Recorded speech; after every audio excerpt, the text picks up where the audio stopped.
They took her without explanation hours. Later, a submarine broke decades of silence. Not to fight, but to follow her lead. The ocean was calm that morning. The sun rose slowly over the wide Pacific horizon as the massive USS Concord floated steady on the water. It was just like any other day at sea. Sailors were busy doing their usual duties. Some were cleaning the deck, others checking machines or preparing for daily drills. Everything felt normal until a sound echoed through the loudspeakers. A helicopter was approaching. No one thought much of it at first. Aircraft came and went all the time, bringing supplies, officers, or messages. But this time felt different. There were no announcements, no official welcome. The captain didn't even show up on deck, which was strange. As the helicopter landed on the flight deck, the crew gathered at a safe distance, curious but careful. The helicopter door opened slowly, and a young woman stepped out. She wasn't wearing a uniform, just simple black pants, a gray jacket, and boots. She had a small black duffel bag slung over one shoulder. Her hair was tied back, and her face was calm. No one had seen her before. No one knew her name. She didn't smile or wave. She just walked off the helicopter, followed by two men in dark suits. They spoke quietly with the officer in charge of receiving visitors, handed him a sealed folder, then turned around and flew off again. The whole thing took less than 10 minutes. The woman stood quietly beside the officer, who was clearly uncomfortable. He didn't salute her, but he also didn't ask her anything. She showed him a badge clipped inside her jacket. He stared at it, turned pale, and immediately let her down into the ship. The rest of the crew just watched, confused. Normally, someone new joining the ship would go through proper introductions. Their name would be read over the speaker, and they'd be shown around the ship. But this woman received no such treatment. She went straight inside. The officer who escorted her gave no explanation. Over the next few hours, rumors began to spread like wildfire. Some people said she was a high-level intelligence agent. Others guessed she was a civilian scientist brought in for a secret mission. A few joked nervously that maybe she was from the CIA. Or even a spy from another country working with the U.S. Navy. But no one really knew. She kept to herself, speaking to no one. She was assigned a private room on one of the restricted levels of the ship, close to the intelligence room where only tow-pranked officers were allowed. The captain didn't mention her in any briefing. Officers were told not to ask questions. Elise, that was her name. Though most of the crew wouldn't learn it until much later, spent most of her time inside the intelligence area. Only a few people saw her walking through the ship. She always carried a small notebook, and sometimes a tablet, which she tapped quickly as if she was checking secret data. She rarely spoke, and when she did, her tone was calm and serious. The officers who interacted with her avoided eye contact. They treated her like someone far above their rank, even though she wore no badge, no title, and gave no orders. One night, a small group of sailors on night duty saw her standing alone at the bow of the ship. The wind was strong, and the sea stretched out endlessly in front of her. She was staring at the water, not moving, not blinking. One of the sailors approached her out of concern. "Ma'am, are you okay?" he asked. Elise turned slowly, gave a small smile, and replied, "It's beautiful, isn't it?" Then she turned back toward the ocean and said nothing else. The sailor quietly walked away, unsettled but not sure why. Something about her presence felt heavy, like she was carrying a big secret. 2 days later, one of the senior communications officers on the ship, Lieutenant Ramirez, was suddenly removed from duty. No one knew why. He was transferred to a small patrol boat and sent to the mainland. This shocked the crew. He was a respected officer, had no disciplinary issues, and was in the middle of an important assignment. But when people asked what happened, they were told it was routine reassignment. The timing was strange. Elise had met with Ramirez only once, just hours before his removal. Elise continued her quiet routine. She would walk to specific parts of the ship, take out her notebook, scribble things down, then return to her room. She asked for access to certain data logs, things like satellite movement records, sonar data, and deep-sea temperature charts. These were not the kind of requests made by ordinary visitors. When the ship's data team hesitated to give her access, she showed them a high-clearance card marked with a golden seal. The technician who saw it nodded entered a code, and said, "You now have full access." After that, no one questioned her again. The ship's first officer, Commander Lewis, was clearly unhappy about Elise's presence. He argued with the captain behind closed doors several times. People heard raised voices but couldn't catch the full words. Captain seemed to be under pressure. He avoided eye contact with the crew and became more serious with each passing day. One night, during dinner, Lewis leaned toward a junior officer and whispered, "She's not just here for research. Mark my words." That same night, Elise walked into the radar control room without knocking. She sat beside the technician and asked him to replay sonar data from 3 days ago. She pointed to a small blip on the screen and asked, "What is that?" The technician replied nervously, "We think it's a whale, maybe a group of them." Elise shook her head slowly and said, "No, whales don't move like that." Then she left the room. A few sailors began to notice strange things happening to the equipment. The radar system would blink out for 2 to 3 minutes at a time, then return to normal. Communication lines had slight echoes in them, like interference. One night, an engineer found that the ship's black box recorder had been manually accessed. When he reported it, he was told to stay quiet. Then something even stranger happened. A second helicopter arrived, dropping off a small, unmarked crate. There were no documents, no instructions. The crate was immediately taken down to the armory, where it was locked in a separate room. Only Elise had the access code. She visited the crate that evening and spent nearly 4 hours in the room. No one knew what was inside. The security footage from that section was mysteriously wiped later that night. At this point, everyone aboard the USS Concord understood that Elise wasn't just a guest. She was someone with knowledge and power beyond their understanding. But why she was there and what she was doing remained a mystery. One morning, the carrier changed direction slightly, just 15 degrees to the east. It wasn't announced. The navigation team followed new coordinates sent from a secure line. When someone asked who issued the order, the answer came from Central Command via Elise. That was the first time her name was spoken publicly on the ship. It sent a wave of unease through the crew. How could a single person who didn't even wear a rank make the entire ship change course? People began to stay out of her way. Even the most confident sailors lowered their voices when she walked past. It wasn't just fear, it was respect mixed with confusion. Elise wasn't cruel or unfriendly. She was polite but distant. She looked like someone with a mission, someone who couldn't afford to get close to anyone. One night Elise was seen again at the edge of the ship, staring into the dark waves. A crew member who had been curious finally gathered the courage to ask, "What are you looking for?" Elise didn't look away from the water. She simply said, "It's not about what I'm looking for. It's about what's already looking at us." The crew member froze. Elise didn't say another word. She just stood there, notebook in hand, as the ship sailed quietly through the night. From that moment, no one dared approach her again.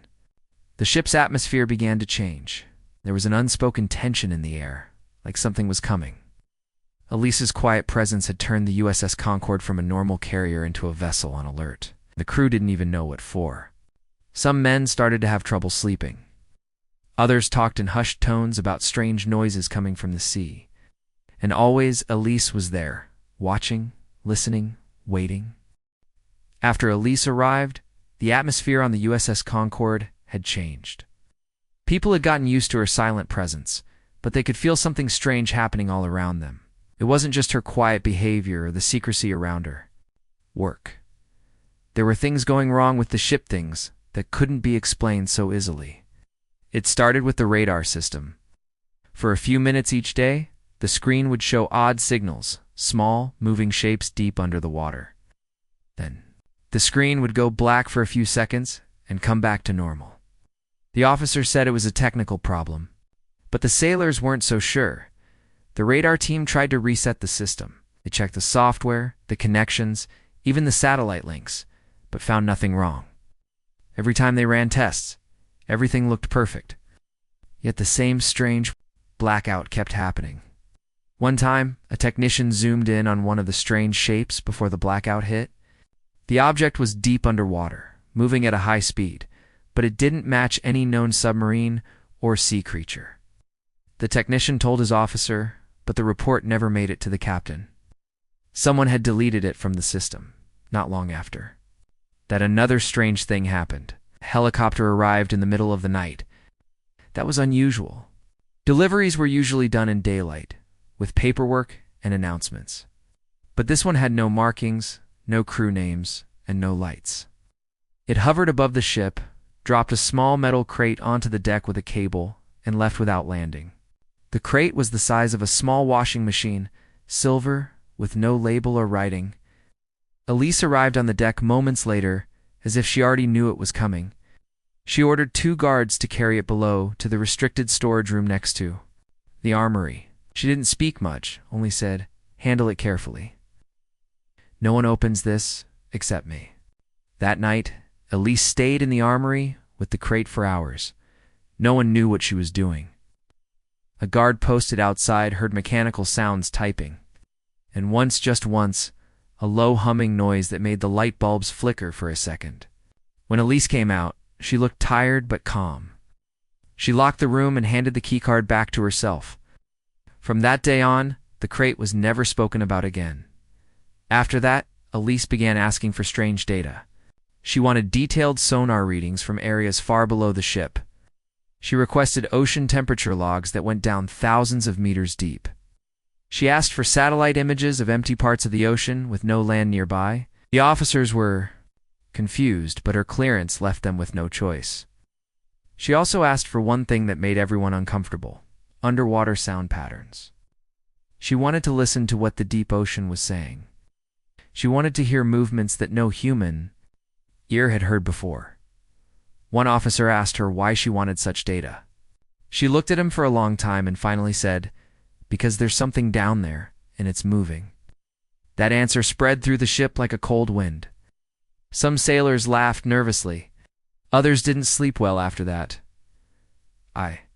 Evening, Elise was seen drawing in her notebook, not words or charts, but symbols, strange shapes that didn't look like any known language. She circled some and crossed others. Okay. An engineer caught a glimpse and asked if it was part of a code. Elise looked up and simply said, "Not all communication uses words." Then she closed her book. A few nights later, the sonar team noticed something shocking. A large object, almost the size of a small submarine, passed under the USS Concord.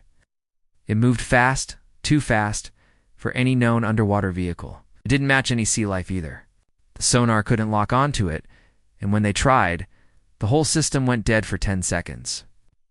When it came back online, the object was gone. Elise was there within minutes. She didn't seem surprised. Question: was it heading west? The officer nodded. Elise whispered, "Then we're already late."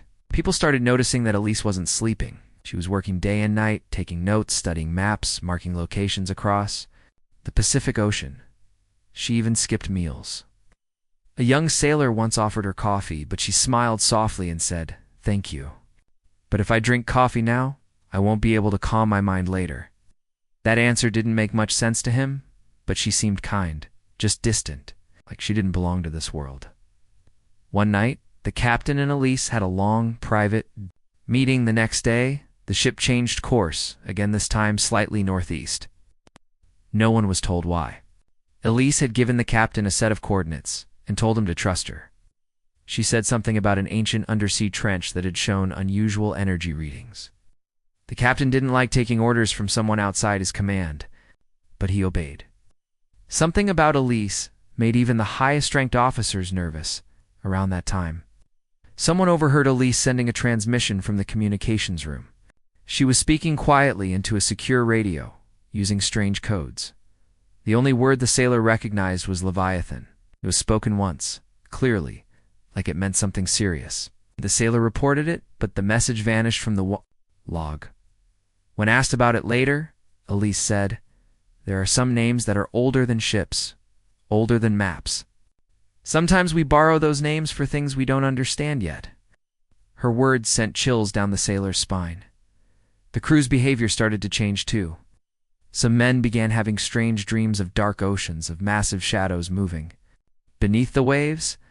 One engineer said he woke up sweating, convinced the ship was sinking. Even though it wasn't, another sailor refused to go near the lower decks, saying he heard knocking sounds coming from the walls. The doctor checked him and said it was just stress. But Elise visited the sailor later and asked him to describe the knocks. He did, and she nodded slowly. 3 slow, 2 fast? She asked.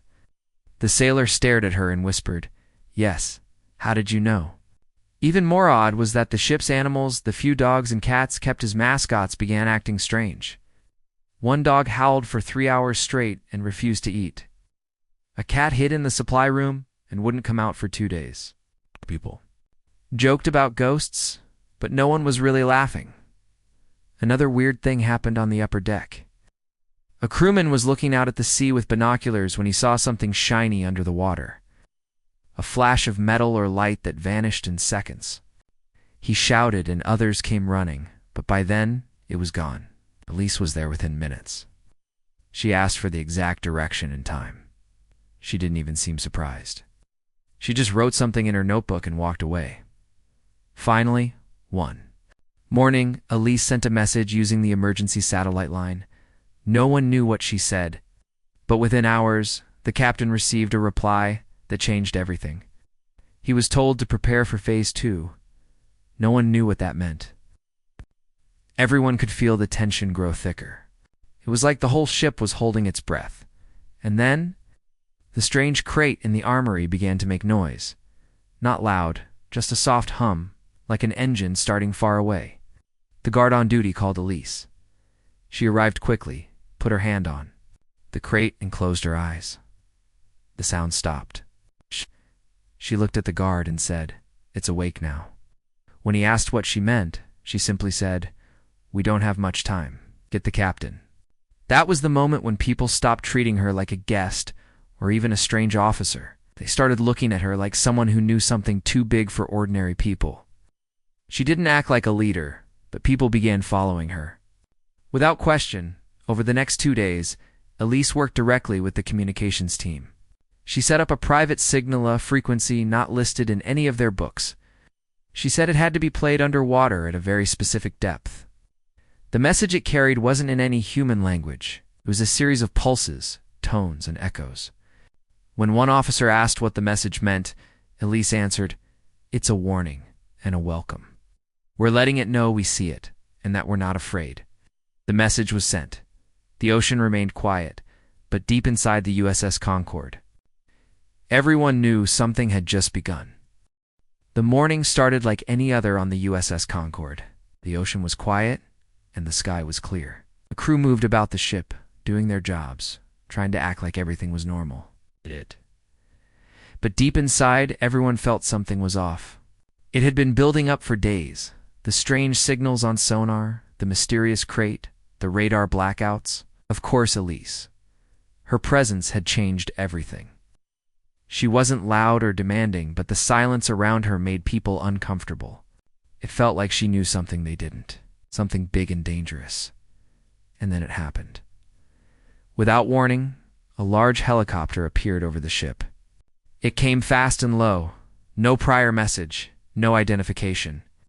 That alone was enough to make the crew uneasy. But what shocked them more was what followed. As the helicopter hovered above the deck, a team of 5 people in gray naval suits rappelled down. They didn't salute anyone. They didn't wait for orders. They didn't speak. Their faces were serious, cold, and their movements were sharp, like they were trained for something much more secret than ordinary missions. They moved straight toward Elise's room. Word spread quickly. Sailors stopped what they were doing. Some followed at a distance, watching silently as the team disappeared below deck. No one dared speak. A few officers tried to ask questions, but the leader of the gray suit team simply held up a card-top clearance, higher than even the captain. That ended all conversations. Within minutes, they came back up the stairs with Elise walking calmly between them. She wasn't handcuffed. She wasn't resisting. She looked exactly like she had on the day she arrived, calm, quiet, focused. She held her small black duffel bag in one hand. Her notebook was tucked under her arm. She didn't say goodbye to anyone. She didn't explain anything.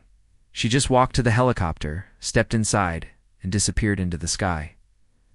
Everyone on the deck watched her go. No one said a word. It was like a ghost had left the ship. But the silence didn't last long. Just an hour after she was taken, strange things started happening. The radar room locked down. The sonar team was ordered to clear the deck and stay. Off all systems.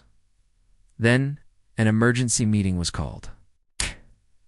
Only the captain, first officer, and senior communications staff were allowed in. Something serious was happening. No one was being told what it was. When the meeting ended, Captain walked straight to the bridge and gave a chilling order. Seal all non-essential areas. Full communication lockdown.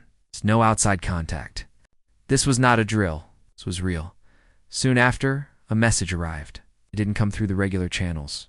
It came through a private, secure line that was rarely used. The officer who received it looked confused, then shocked. He handed the message to the captain, who read it, turned pale, and whispered, "She's on the sub." The message was simple, but powerful. It said, "Submarine T-947 has broken communication silence. Direct message for the Concorde." The speaker identifies as Elise. Everyone froze. Submarines are designed to stay silent. Hi, guys. They follow strict rules. They only communicate. During emergencies, for a submarine to break protocol meant something serious had happened or was about to happen. The captain gave the order to open a direct channel. Within seconds, Elise's voice filled the room. Calm, clear, confident. "Captain," she said. "This is Elise. I'm on board T-947. We've picked up an unidentified submerged object. It's large, fast, and moving west under the Pacific. We believe it's heading toward listening post Echo 3. The bridge was dead silent. Echo 3 was a hidden underwater base, part of a top-secret system built to detect underwater threats, including enemy submarines or missiles. If something triggered its alarms, it could be mistaken for an attack. That could lead to a military response. A war." Elise continued. "The object is not responding to sonar. It doesn't match any known submarine or marine life. Its movements suggest intelligence, not randomness. We've tried to make contact. No reply. Its current path takes it directly across Echo 3's active defense zone. If it crosses the system, we'll respond. You know what that means?" The captain did know. A mistaken threat alert could trigger automatic countermeasures. Explosives, missiles. And if the object survived, it could still be seen as an attack by another nation. The risk of war was real. Elise's voice came through again. "I need Concorde to send high-frequency signals into the ocean. Specific pulse codes. They're not commands, they're recognition patterns. This may sound strange, but these are not for any enemy. They're for the object. It might understand them. We've used this method before, but this is the first time we're trying it this close." The captain looked at his officers. They didn't understand half of what she was saying, but her tone left no room for debate. Still, military protocol didn't allow an outside voices, especially someone no longer aboard the ship, to give direct commands. The first officer leaned toward the captain and whispered, "This is out of line. We can't follow her instructions. It's not without confirmation from command." Before the captain could respond, Elise said something that changed everything. "I have top clearance from Division 7. Use override code Omega-76. Activate signal system now." The communications officer checked the code. His face turned white. The code was real. The clearance was real. That meant Elise had authority higher than anyone on the ship. Underwater communication. System. It sounded strange, like a whale song mixed with radio waves, slow and rhythmic, almost like a language. The pulses echoed deep into the ocean. Then everyone waited. Minutes passed. Nothing happened. The sonar remained quiet. No reply, no signal. The crew began to think it was a waste of time. But Elise didn't say anything. She just waited. Calm, silent. Then the sonar officer gasped. Movement stopped. The object had stopped. The sonar screen showed the object had frozen in place. It was no longer heading toward Echo 3. Everyone stared. The object floated in the deep, unmoving. Then slowly it turned. It began to move. Away, deeper into the ocean, changing direction. Elise spoke again. "It hurt us." The submarine captain confirmed the object had disappeared from view. The mission was over. But Elise didn't sound relieved. She sounded thoughtful, like this was only the beginning. "I'm being transferred again," she said quietly. "My work here is done, but the pattern continues. If it comes back, you'll know what to do." Then the line went dead. Back on the USS Concord, the captain sat quietly for a long time. No one said a word. The ship had just been part of something huge, something secret, and possibly world-changing. The captain gave orders to erase all records of the transmission. The sonar data was locked in secure files.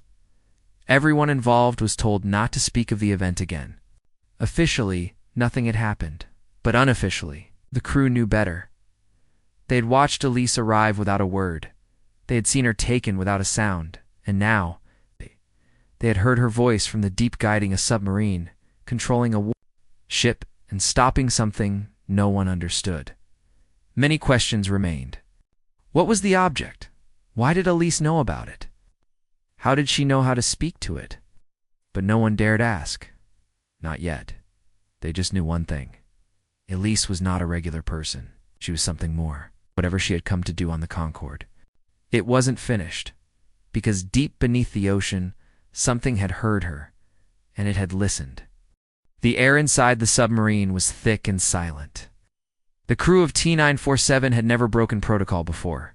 For years, their mission had been clear: stay hidden, follow orders, never speak unless told. But now they had done something unthinkable. They had contacted the surface without waiting for permission. Not only that, they had let someone who wasn't part of their regular command take charge of their most guarded operations. That person was Elise. Elise sat inside the narrow control room of the submarine, surrounded by glowing screens and silent men. She didn't wear a uniform, but no one questioned her authority. When she gave instructions, the officers followed them without hesitation. Something about the way she spoke, the calm confidence, the precision of her words made it impossible to doubt her. And deep down, everyone on board could feel it. Elise wasn't guessing. She knew exactly what she was doing. The object they were tracking was no longer just a strange blip on a radar screen. It had become a serious threat. The submarine had picked up its signal hours before, moving through deep waters far below what any known vessel could reach. It was huge, at least twice the size of a standard nuclear submarine, and it moved in ways that made no sense. It turned with impossible angles, sped up suddenly, then slowed without warning. Sometimes it would disappear from sonar completely, only to reappear hundreds of meters away, as if it had jumped through space. Elise called it a non-identified, a submerged object, not a machine, not a sea creature, but something in between. The captain of T-947 didn't understand it, and neither did his crew. But Elise had seen it before, or something like it. This object, she explained in a low voice, isn't following our rules. It's not man-made, and it's not natural either. It's something else. And it's heading toward Echo 3. The submarine captain, a man named Russell, looked at her carefully. He was experienced and not easily shaken, but even he could feel the weight of her words. Echo 3 was a deep-sea listening post, a secret military base placed under the ocean to detect and respond to threats. If the object got too close, Echo 3 might mistake it for an enemy submarine or weapon. That would trigger the defense systems and possibly a global response. "We have to stop it before it reaches the zone," Elise said. "But how?" the captain asked. "We can't chase it, we can't shoot it, and we can't even talk to it." Elise pulled out her notebook. It was filled with strange symbols, calculations, and maps. She pointed to a diagram, concentric circles with wave patterns inside them.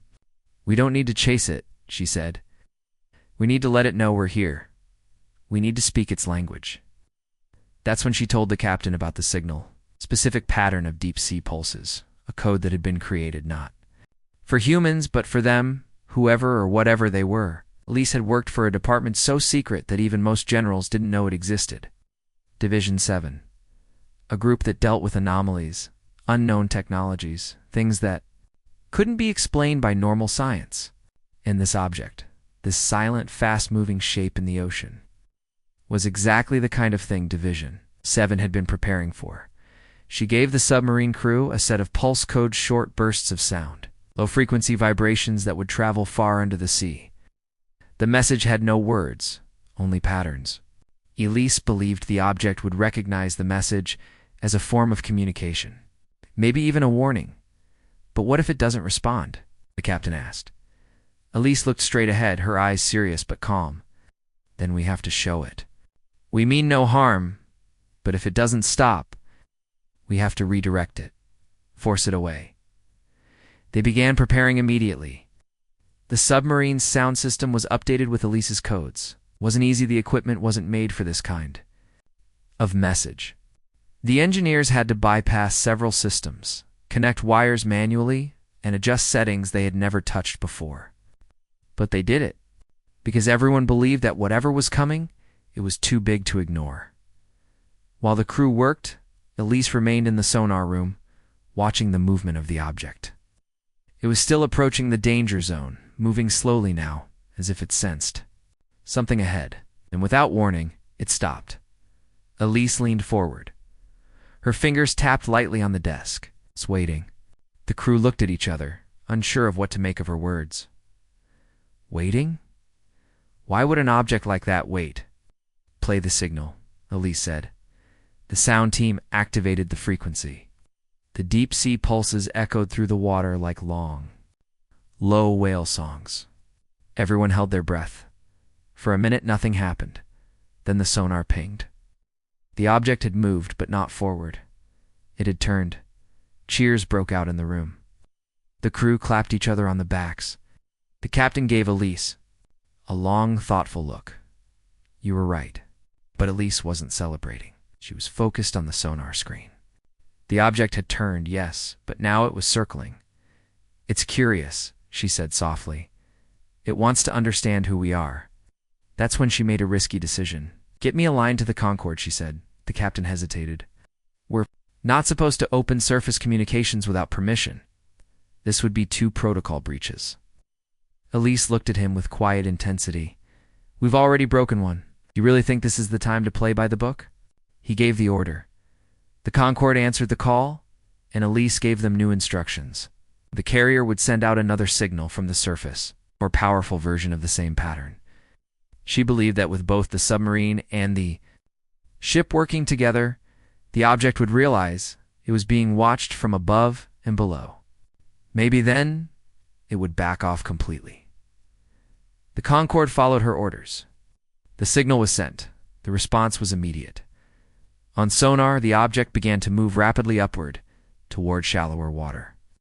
For a moment, the submarine crew feared it was attacking. The speed was too fast, too aggressive. Hold your position, Elise said. Do not fire. The object slowed. Then it hovered completely still, and then it vanished. Not in the usual way, like a blip fading from the screen. Simply disappeared. All sonar contact gone. The water became silent again, too silent. Elise took a deep breath. We made contact, she said. It heard us, and it chose to leave. No one spoke for a while. The captain finally said, You just stopped a war without firing a single shot. But Elise didn't smile. She simply stood up and said, We avoided it today. That's all. But they'll be back. The submarine surfaced hours later. Elise was taken by helicopter to a secret location, not back to the Concorde. She had finished her mission, or at least this part of it. Back on the carrier, the captain ordered all records sealed. No one was allowed to speak about what had happened. The crew returned to normal duties, but they were changed. They had witnessed something extraordinary and terrifying. They had seen proof that the ocean was deeper than they knew. Not just in size, but in mystery. Something was down there. Something that could move silently, faster than any submarine. Something intelligent, and someone had spoken to it. At least she wasn't a regular agent. She wasn't a scientist or a soldier. She was something else. Something the Navy didn't talk about. A messenger, maybe. Or a bridge between 2 world czars and whatever lived in the dark depths. And now she was gone again. But the ocean remembered her voice, and so did the silence. The sea was calm again. The USS Concord sailed quietly across the Pacific, with no signs of trouble on the radar. Everything looked normal, but the people on board knew things were not the same. The crew still worked, the officers gave orders, and machines made their usual sounds, but the air felt different. The silence was heavy, like something important had happened, and no one dared speak about it. Everyone was still thinking about Elise. She had come without warning, changed the path of the ship, connected with something no one understood, and then left as suddenly as she had arrived. After the submarine mission, the crew never saw her. Again, the last time they heard her voice was through the radio when she guided them with instructions that possibly saved millions of lives. Then the line went dead, and she vanished from their world. A helicopter had picked her up from the submarine, but where she went, nobody knew. No one on the Concorde was told. No update came. Her name was never mentioned in official reports. It was like she never existed. Only those who were there remembered. Some of them tried to forget. Others couldn't. A few even wondered if Elise had ever been real at all. But deep down, they all knew she was real, more real than any of them could explain. And they also knew she had dealt with something bigger than them, bigger than war, bigger than science. Weeks passed. The Concorde returned to its standard route. Missions continued. New officers came on board. Some of the old crew were transferred or retired. The radar systems were checked, updated, and declared fully functional. The crate that had once been stored deep in the armory was gone. No one said when it had been removed. One night, the armory guard who had seen Elise touch the crate found his access code had been deleted. He never spoke of her again. Then something strange happened. A new technician, young and fresh from training, was assigned to clean and organize the backup communications room. While going through the old files and logs, he found a damaged hard drive. It had no label, but something about it looked different. It's curious. He connected it to his terminal. Most of the files were unreadable, just lines of code and broken data. But one file opened. It had no name, only a sound wave inside. When he played it, it was the same strange pulse signal Elise had ordered to be sent underwater. The technician didn't understand what it was, so he reported it to his supervisor. The supervisor took one look at the file, turned pale, and said, "Delete it now." But before he could, the file disappeared on its own, wiped clean. The screen flashed. Once, then turned black. The technician swore he hadn't touched anything. The next day, he was reassigned to another ship. More odd things followed.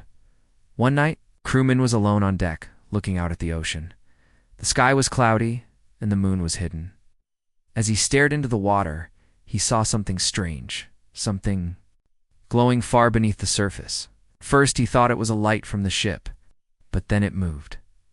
Slowly, like it was watching. He called for another sailor, but when they returned, the light was gone. No trace. Nothing on sonar. When he reported it, the officer on duty smiled and said, "You're tired. Get some sleep." But that night, the sailor had a dream. In the dream, Elise stood at the edge of the ship, looking down at the same light. He turned and said, "It's still listening?" He woke up in a sweat. Others started having dreams too. Some dreamt of deep water and a hum that filled their heads. Others dreamt of standing in dark rooms, listening to sounds they couldn't explain. In every dream, there was a feeling of being watched from below.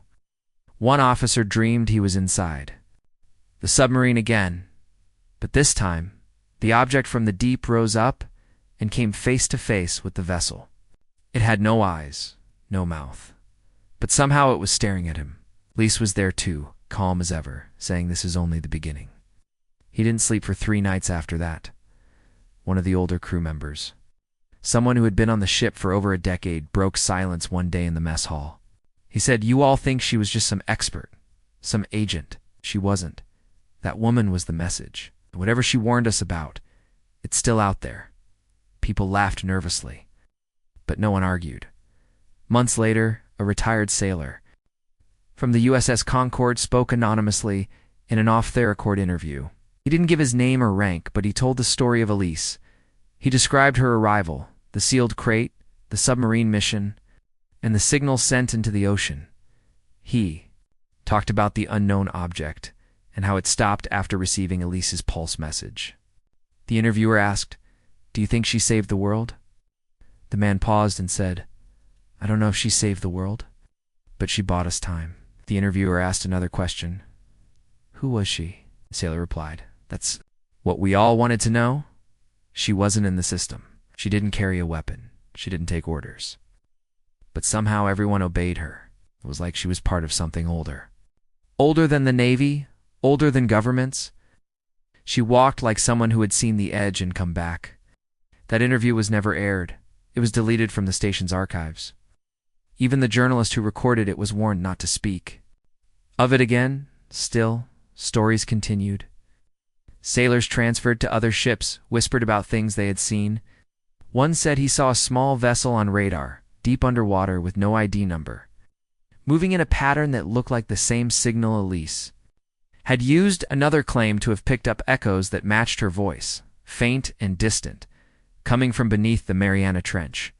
All of it was dismissed as equipment error or stress hallucinations, but some believed.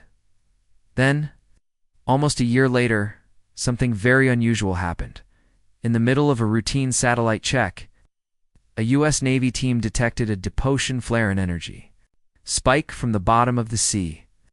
It was brief, just 3 seconds, but powerful. The location? Just 5 miles west of where Elise had sent the pulse signal from the submarine. The flare matched no known energy source. It wasn't volcanic. It wasn't nuclear. It was something else. When the data reached high command, it was quietly redirected to a small off-record research team. One of the scientists on that team opened the report, saw the energy pattern, and froze. It matched a pattern they had seen only once before, Elise's old files from Division 7. The scientist looked up and said, "It's back." No official action was taken, at least not that the world could see. But within a week, a new research ship was deployed to the area. It was unmarked, had no crew list, and no flag. When people asked who it belonged to, the answer was always, "You don't need to know." The ship left port quietly. Some say Elise was on it. Others say she's still under the ocean, part of a deeper mission that goes far beyond anything we understand. And what about the submarine?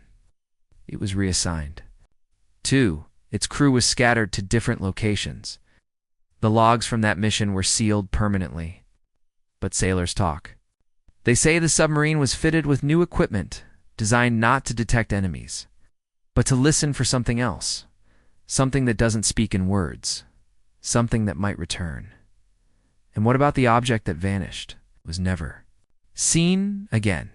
But those who study the oceans say there are patterned strange signals recorded at random depths, moving too fast, changing too suddenly. Some say the ocean is still talking. Others say it's warning us. The crew of the USS Concord never spoke openly about Elise again. But sometimes, when new officers arrived, they were told one quiet rule. If you hear the deep hum, if you feel like something is watching, remember the woman with the notebook. Don't ignore it. Elise became a myth, a name passed quietly among those who had seen too much. But to those who were there, she was more than a myth. She was a guide, a protector, a mystery that left behind silence and a feeling no one could explain. The sea had changed after she left. It felt more alive, more aware. And in that awareness, there was a quiet message. Not in words, not in sound, but in the way the waves moved. It's in the way the radar sometimes flickered, and in the dreams of those who had heard the hum. The message was simple. She is gone. But the ocean remembers, and one day, she or whatever listens beneath the surface might return.